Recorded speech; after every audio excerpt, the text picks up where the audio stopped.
Didukung oleh Sarung Al-Samsi.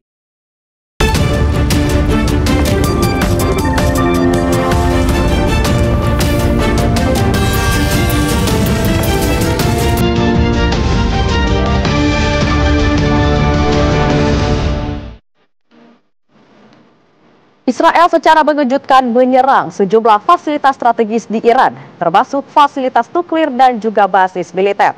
Serangan ini tidak hanya menewaskan ilmuwan nuklir, tetapi juga jenderal senior Iran. Atas serangan itu, pemimpin tertinggi Iran berjanji melakukan pembalasan yang keras terhadap Israel. Akankah perang terbuka terjadi antara kedua negara tersebut? Kami akan membahasnya di kabar utama bersama saya, Felicia Belinda.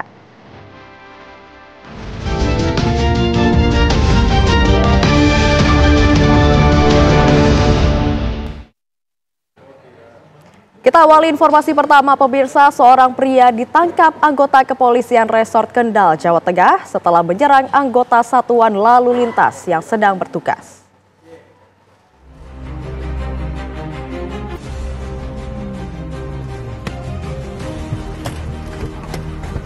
Dalam video amatir, nampak mobil yang dikendarai pelaku secara zigzag melaju di sekitar Pasar Kendal.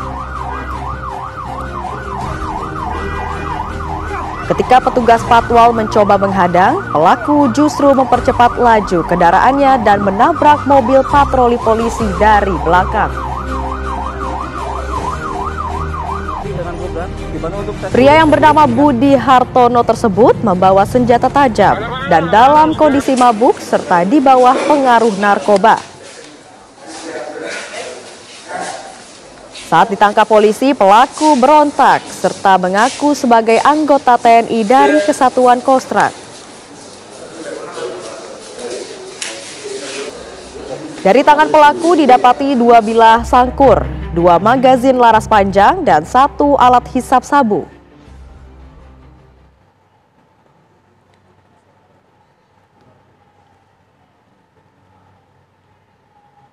Juru bicara Kementerian Luar Negeri Rolyansyah Sumirat menyatakan Indonesia dengan tegas mengutuk serangan Israel terhadap Iran yang memperburuk situasi kawasan Timur Tengah. KBRI di Teheran terus menjalin komunikasi dengan WNI yang berada di Iran, sekitar 383 WNI yang berada di Iran. Dengan situasi yang saat ini terjadi di Timur Tengah, khususnya di Iran, saya sampaikan beberapa hal. Pertama, Indonesia dengan tegas mengutuk serangan Israel terhadap Iran. Tindakan ini merupakan pelanggaran hukum dan melemahkan dasar-dasar hukum internasional. Dan serangan ini tentunya beresiko memperburuk ketegangan di kawasan yang sudah buruk. Semua pihak harus menahan diri secara maksimal dan menghindari tindakan yang dapat meningkatkan ketegangan atau menyebabkan ketidakstabilan lebih lanjut. Indonesia juga dalam hal ini menegaskan bahwa kewajiban setiap negara untuk menyelesaikan perbedaan mereka itu harus melalui cara-cara damai. Israel secara mengejutkan menyerang sejumlah fasilitas strategis di Iran, termasuk fasilitas nuklir dan juga basis militer. Serangan ini tidak hanya menewaskan ilmuwan nuklir, tetapi juga jenderal senior Iran. Atas serangan itu, pemimpin tertinggi Iran berjanji melakukan pembalasan yang keras terhadap Israel. Akankah perang terbuka terjadi antara kedua negara? Untuk membahasnya telah bergabung pengamat Timur Tengah UNPAD, Dina Sulaiman. Selamat malam, Ibu Dina. Iya, selamat malam. Ya, Bu Dina, ini sebelumnya Iran sudah menghujani Israel dengan rudal dalam konflik terdahulu. Kini Israel masih berani menyerang langsung ke Iran. Menurut Anda sendiri, ini mengapa Israel begitu berani, Bu? Ya, ini saya pikir sangat terkait yang pertama dengan kondisi dalam negeri Israel sendiri. Beberapa jam sebelum Netanyahu memutuskan untuk menyerang Iran, itu sebenarnya sudah ada dijadwalkan sidang parlemennya Israel yang tujuannya adalah untuk melakukan voting untuk membubarkan kabinet koalisinya Netanyahu, karena kita tahu polling terakhir itu menunjukkan bahwa rakyat Israel itu sudah 70% sudah tidak suka lagi dengan kabinetnya Netanyahu.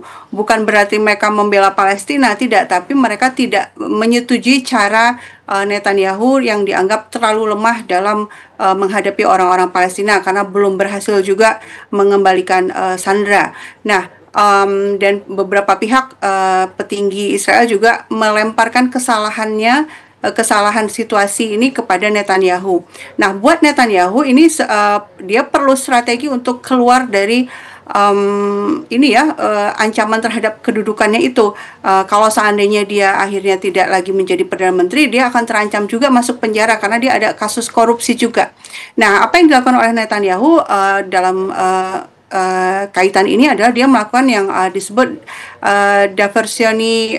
diversionary war ya. Jadi maksudnya dia berusaha mengalihkan situasi di dalam negeri gitu dengan memunculkan konflik baru di luar negeri. Ini taktik dari Netanyahu. Yang pertama untuk menyelamatkan posisinya, yang kedua itu adalah untuk mengalihkan publik dunia dari berlanjutnya dan semakin tereskalasinya genosida di Gaza. Dan beberapa jam terakhir di Gaza itu juga sudah betul-betul terputus internet. Sulit sekali orang-orang di Gaza untuk menceritakan kepada dunia luar apa yang mereka lakukan karena internet juga sudah diblokir. Nah, alasan inilah yang kemudian saya pikir menyebabkan Netanyahu nekat untuk melakukan serangan ke Iran.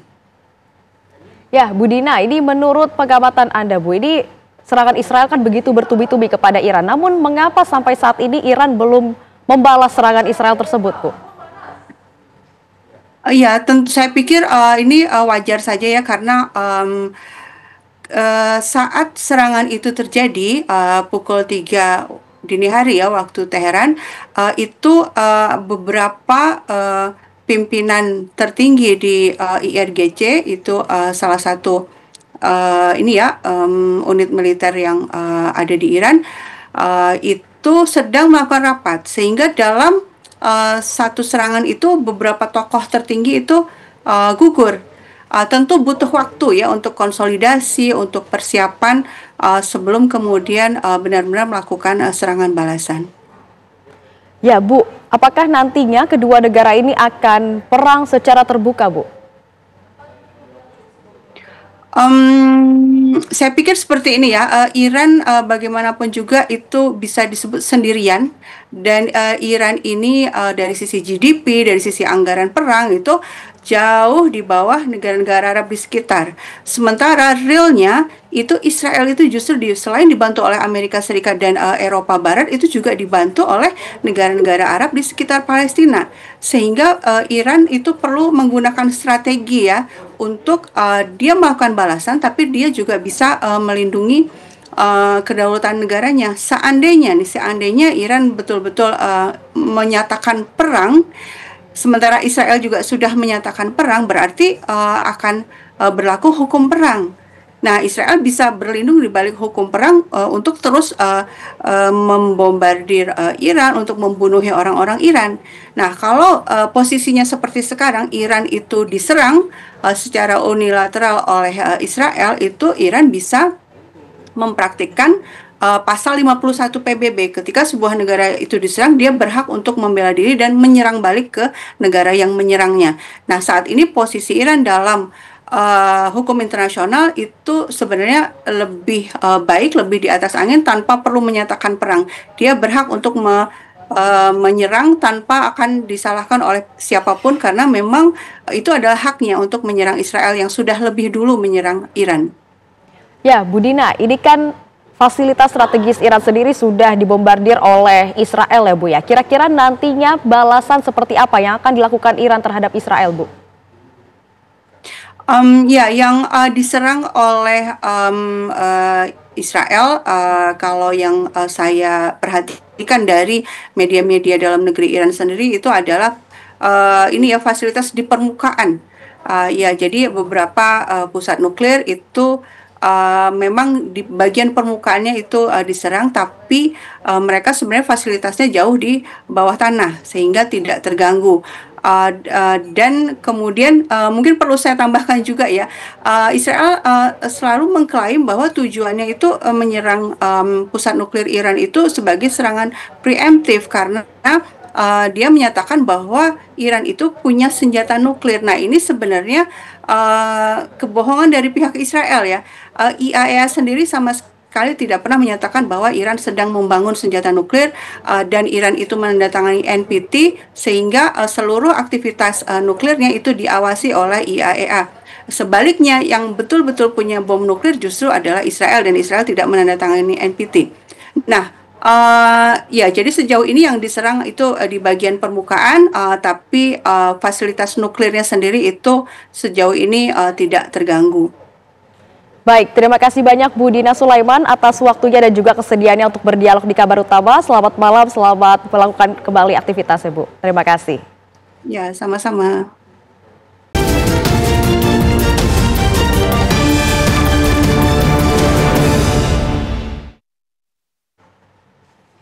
Terima kasih Anda masih menyaksikan Kabar Utama. Pemirsa, Presiden Prabowo Subianto menerima telepon dari Presiden Amerika Serikat Donald Trump membahas kerjasama dan upaya menjaga stabilitas dan perdamaian global. Percakapan pada Kamis malam kemarin tersebut berlangsung selama hampir 15 menit. Kedua pemimpin negara saling bertukar kabar sekaligus membahas perkembangan terkini. Presiden Prabowo mengucapkan selamat kepada Donald Trump atas terpilihnya kembali sebagai Presiden Amerika Serikat. Sebaliknya, Presiden Trump turut memberi selamat atas terpilihnya Prabowo Subianto sebagai Presiden ke-8 Republik Indonesia.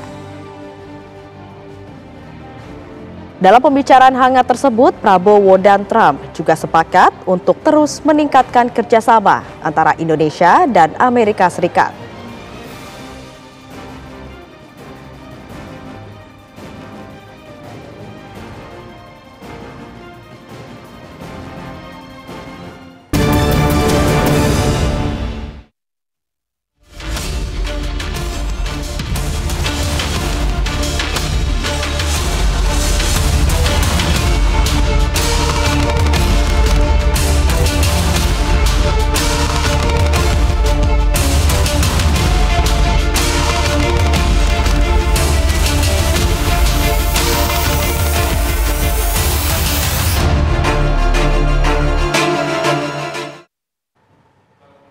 Persatuan Mahasiswa Aceh Jakarta Raya menggelar aksi unjuk rasa di depan gedung Kementerian Dalam Negeri Jakarta Pusat Jumat sore. Massa menuntut Presiden Prabowo segera mencabut keputusan Mendagri soal pemberian 4 pulau di Aceh untuk Sumatera Utara. Menurut massa aksi, keputusan pemerintah melalui Kemendagri yang menetapkan 4 pulau di wilayah Aceh Singkil Aceh masuk wilayah Tapanuli Tengah Sumatera Utara akan menimbulkan kegaduhan sepanjang masa.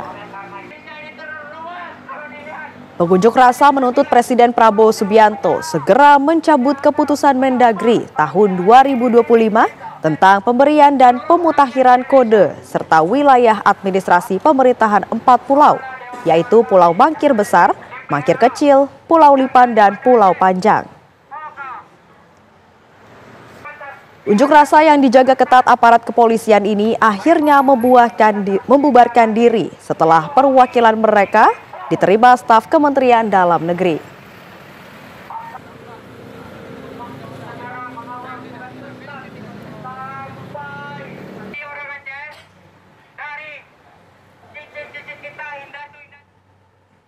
Tim TV One meninjau langsung 4 pulau di Aceh Singkil yang menjadi sengketa antara Aceh dengan Sumatera Utara. Menggunakan kapal cepat, perjalanan ditempuh sekitar 1 jam dari dermaga Danau Anak Laut, Kecamatan Singkil Utara, Kabupaten Aceh Singkil. Berikut laporan Wanasari beserta juru kamera Ferrari Narotama untuk Anda.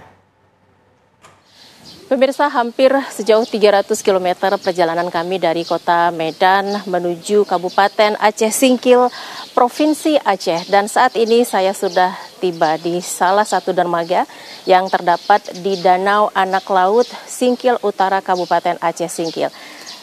Kapal cepat atau speedboat di belakang saya ini akan membawa saya ke 4 pulau yang kini menjadi sengketa antara pemerintah Provinsi Aceh dengan pemerintah Provinsi Sumatera Utara. Berangkat dari dermaga Danau Anak Laut di Singkil Utara, Kabupaten Aceh Singkil, perjalanan menuju 4 pulau yakni Pulau Panjang, Pulau Mangke Kecil, Mangke Besar, dan Pulau Lipan ditempuh dalam waktu sekitar 1 jam.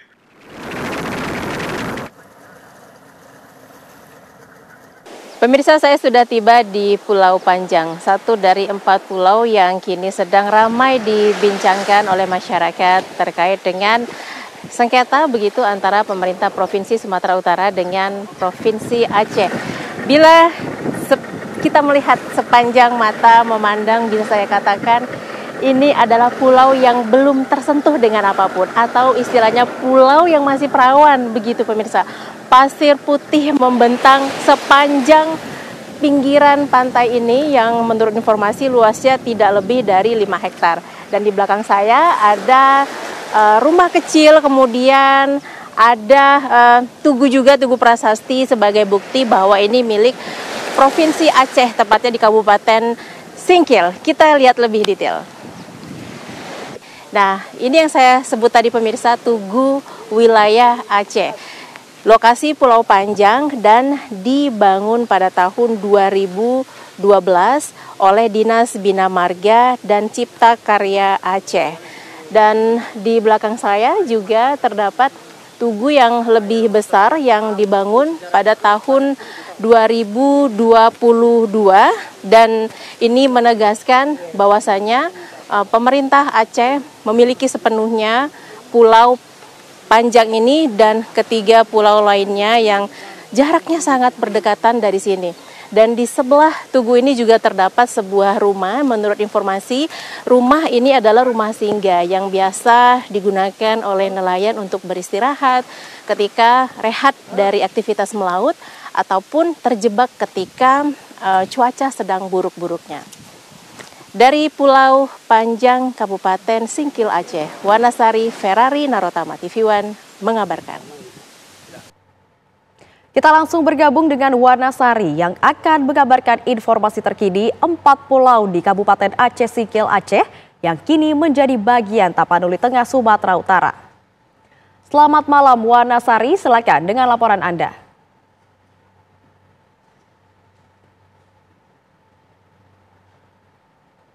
Kementerian Dalam Negeri menetapkan bahwa 4 pulau yang ada di Kabupaten Aceh Singkil, diantaranya adalah Pulau Panjang, Pulau Lipan, dan 2 pulau lainnya merupakan milik Sumatera Utara, dalam hal ini Kabupaten Tapanuli Tengah. Ini jelas menuai protes dan reaksi dari berbagai pihak, terutama masyarakat di Aceh dan sejumlah tokoh masyarakat di provinsi ini.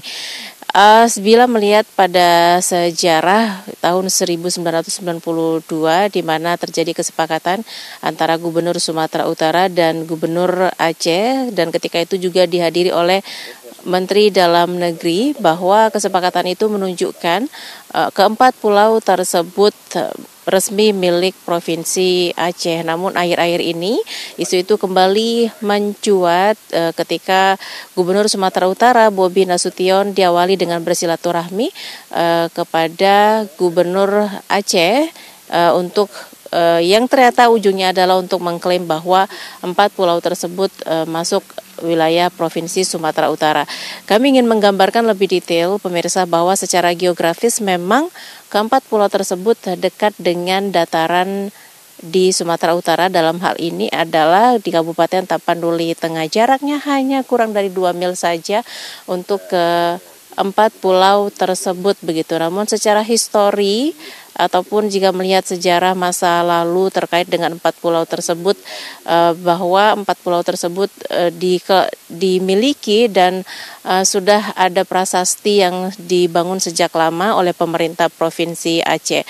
Keempat pulau tersebut memiliki prasasti begitu, kecuali Pulau Lipan, di mana pulau ini jika terjadi pasang yang maksimal begitu yang cukup tinggi, maka pulau ini akan terendam air laut. Nah, ketika terjadi pasang surut begitu, maka pulau ini akan terlihat begitu indah dengan dataran pasirnya yang memukau.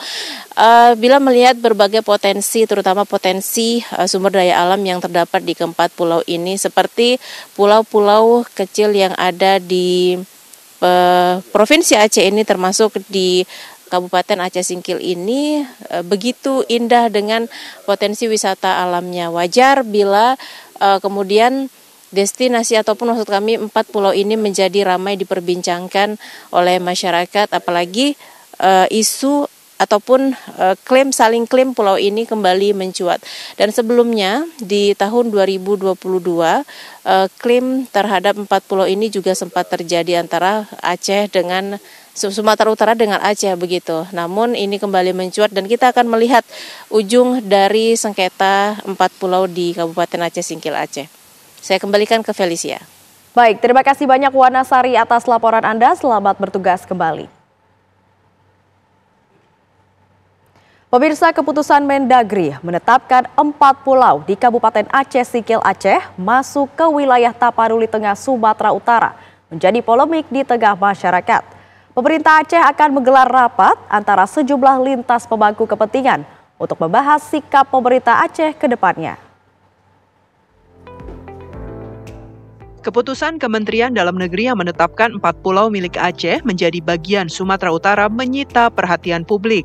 Kepala Biro Pemerintahan dan Otonomi Daerah Setda Aceh Syakir mengatakan berdasarkan putusan Musyawarah Gubernur Sumatera Utara dan Gubernur Aceh pada tahun 1992 menyebut wilayah 4 pulau tersebut masuk ke wilayah Aceh. Syakir menambahkan pemerintah daerah Aceh akan menggelar rapat antara pihak terkait untuk membahas sikap pemerintah Aceh ke depannya. Secara umum, secara geografis benar memang dekat dengan Kapten. Tapi karena ada kesepakatan 92 dan ini diakui oleh Permendagri 141 tahun 2017 tentang penegasan batas daerah di pasal 3 ayat 2 huruf F, salah satu dokumen penegasan batas daerah adalah kesepakatan dua daerah yang berbatasan. Itu dokumennya. Dan itu bersifat final. Nah, semestinya itu yang digunakan.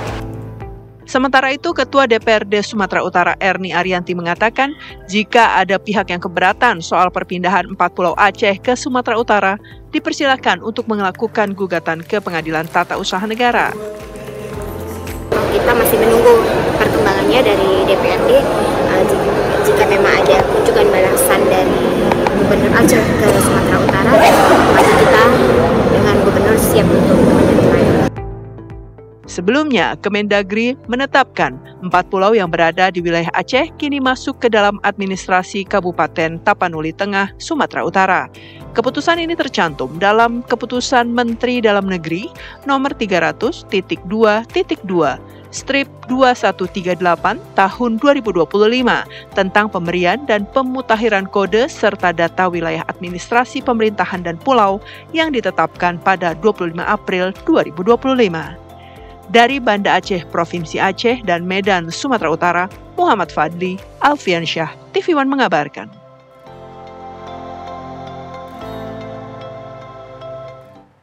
Pemirsa, Wakil Presiden ke-10 dan 12 Republik Indonesia, Yusuf Kala, menilai keputusan Menteri Dalam Negeri yang menetapkan 4 pulau di Aceh Singkil Aceh masuk wilayah Sumatera Utara cacat formil. Hal ini lantaran bertentangan dengan undang-undang yang lebih tinggi. 4 pulau itu adalah Pulau Panjang, Lipan, Mangkir Besar, dan Mangkir Kecil. Yusuf Kala menyatakan dasar hukum yang mengatur status wilayah Aceh sudah ada sejak lama, yakni melalui Undang-Undang Nomor 24 Tahun 1956 yang meresmikan Aceh sebagai provinsi dengan otonomi khusus. Menurut Yusuf Kala, 4 pulau tersebut secara historis merupakan bagian dari Kabupaten Aceh Singkil dan telah membayar pajak ke pemerintah daerah Aceh sejak lama. Jika keputusan menteri ini dipaksakan berlaku, maka secara formil bertentangan dengan hierarki hukum karena undang-undang tidak dapat diubah semata-mata dengan keputusan menteri. Terima kasih. Ada di pasal 114. Pemirsa, Presiden Prabowo Subianto menyatakan nyaman dengan kinerja menterinya saat ini. Pernyataan tersebut sekaligus menepis spekulasi reshuffle kabinet yang santer diisukan. Kabar utama akan segera kembali untuk Anda.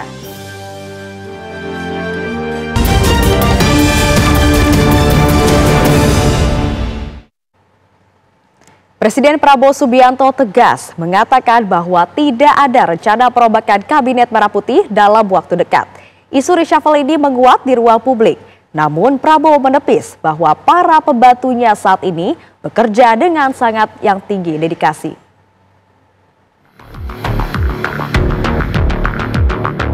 Presiden Prabowo Subianto menjawab soal isu reshuffle atau rencana perombakan Kabinet Merah Putih yang dipimpinnya saat ini. Prabowo dengan tegas mengatakan bahwa dalam waktu dekat tak ada rencana perombakan kabinet. Para menteri yang membantunya saat ini masih bekerja dengan baik, meskipun terdapat sejumlah kritik dan tak mungkin menyenangkan semua orang. Enggak, kalau menurut saya ya begini, untuk supaya tidak ada spekulasi, dalam arti saya sekarang sampai saat ini, saya menilai bahwa menteri-menteri saya bekerja dengan baik. Terus terang aja, bahwa di sana-sini ada kritik itu baik dan itu biasa. Dalam pemerintahan, dalam demokrasi kritik biasa dan kita tidak bisa memuaskan semua orang. Tapi saya sebagai pengguna, saya user, saya merasa menteri-menteri saya bekerja dengan baik. Kadang-kadang ada salah bicara, ada itu biasa. Tapi mereka kerja keras, niat mereka baik. Kita sudah kompak, kita punya tim yang baik. Kita nggak ada orangnya siapa tidak ada. Kita menganut azas ya, falsafah. Kesetiaan kepada kelompok dan partai berhenti pada saat kesetiaan kepada negara mulai. Prabowo mengaku jika menterinya kadang-kadang salah bicara, namun hal tersebut biasa. Prabowo melihat hasil dan pencapaian para menterinya. Ini saya menuntut, saya minta, dan mereka memberi. Jadi itu yang ingin saya sampaikan. Saya tidak ada rencana mau reshuffle, ya kan? Sementara saya menilai tim saya bekerja dengan baik. Dan kita buktikan minggu demi minggu hasil capaian yang kita lakukan. Isu perombakan Kabinet Merah Putih mencuat akhir-akhir ini. Sejumlah menteri dikabarkan akan diganti. Sinyal perombakan kabinet muncul ketika Presiden Prabowo Subianto terlihat akrab dengan Ketua PDI Perjuangan, Megawati Soekarno Putri dalam beberapa kesempatan. Dari Jakarta, tim TV One mengabarkan. Pemirsa, jangan kemana-mana, kabar utama akan segera kembali usai jeda berikut. Tetaplah bersama kami.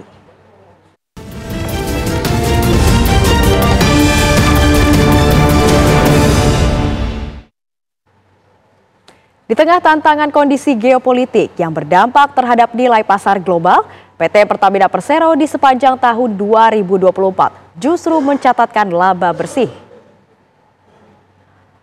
Hal itu terungkap dalam acara memperkuat silaturahmi dan sharing informasi terkini terkait kinerja Pertamina tahun 2024 di Gedung Graha Pertamina, Jakarta Pusat pada Jumat sore.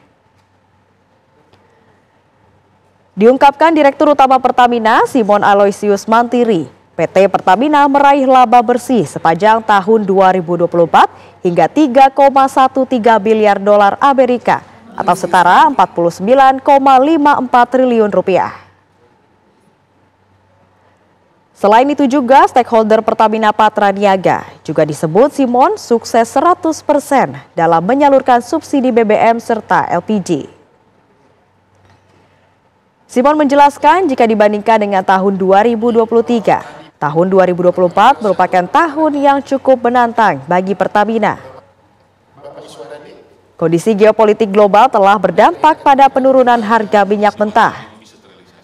Meski demikian, Pertamina tetap mampu menghadapi dinamika tersebut dan menjaga kinerja positif.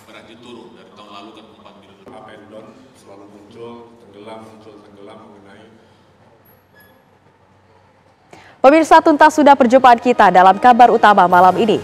Setelah ini akan hadir program Kabar Haji bersama Sita Paprika berisi rangkaian informasi terbaru dari Tanah Suci. Saya Felicia Amelina mewakili kru yang bertugas pamit undur diri. Terima kasih, selamat malam dan sampai jumpa.